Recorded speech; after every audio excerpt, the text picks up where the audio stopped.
Greenhouse gas emissions represent a significant modern problem. They play a key role in climate change progression and have potential harmful effects on California and the world at large. California Assembly Bill 32 directs the California Air Resources Board to reduce California's greenhouse gas emissions to 1990 levels by 2020. In an effort to meet the bill's requirements, the Air Resources Board works to assess the carbon storage potential of above-ground biomass. Recent estimates for California's forests have varied greatly from a net carbon uptake of 15.7 million megagrams of carbon per year to net carbon loss of 0.4 million megagrams of carbon per year. Carbon storage potential is in a constant flux. Due to disturbance from wildfires, timber harvest, regrowth, and more, the project builds on an existing model created by John Battles and David Saul to measure carbon stock potential in California and thus aid the Air Resource Board in directing its resources towards mitigating greenhouse gas emissions. The project consisted of modifying parts of the original model to make it more concise and to correct for error in the analysis. While the data used to build the original raster layers was comprehensive and detailed, it also represents several years of on-ground collection. Human error, endemic inaccuracy, and unexpected natural changes all contribute to an unnecessarily high margin of error for each data point.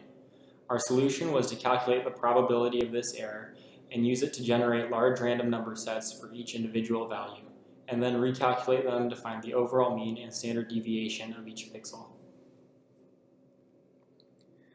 We began by rebuilding the analysis for the year 2010 in order to test that the model worked by the results to those found by Battles and Saw.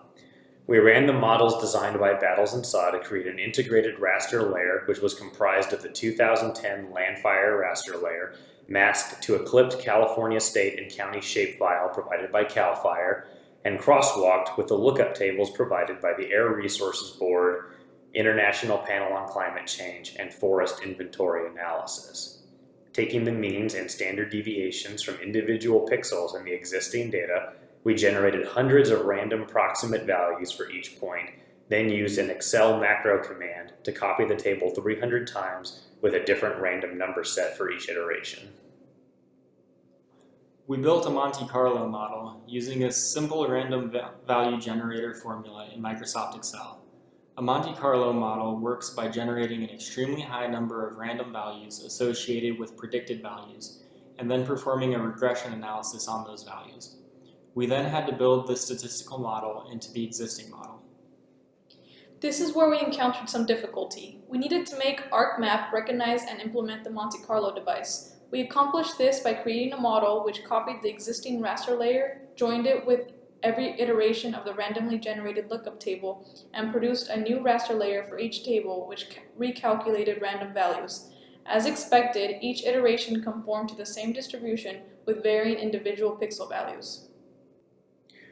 Concluding the process, we ran a statistical analysis to produce two final maps. One shows the mean value for each pixel based on the 300 random iterations, and the other shows the standard deviation. The result is a highly accurate, error-corrected map which allows researchers to appraise the carbon storage potential of every 30 square meter plot in the state of California with the highest probability of accuracy. Our standard deviation analysis provided results showing the lowest values were in the more forested, urbanized, and farmed areas, while the highest values were concentrated in the southeast corner of the state. The data provides a useful counterpoint to the mean data map. It shows us where either natural or human variability is causing the greatest inaccuracies, and it serves to validate the estimates provided in the mean data map. It also shows how this model can correct for human error by generating a high amount of probable values within reasonable statistical distance of the presented data, and by integrating it into a recursive statistical analysis. If implemented into every year for which the described data is available from the affiliated agencies, we would be able to retroactively analyze carbon storage flux, and by extension, we would be able to predict carbon storage and flux levels in the future. We would like to thank David Saw, Fernanda Ortega-Lopez, Megan Danielson, and our colleagues at the Geospatial Analysis Lab at the University of San Francisco for their assistance with and contributions to this project.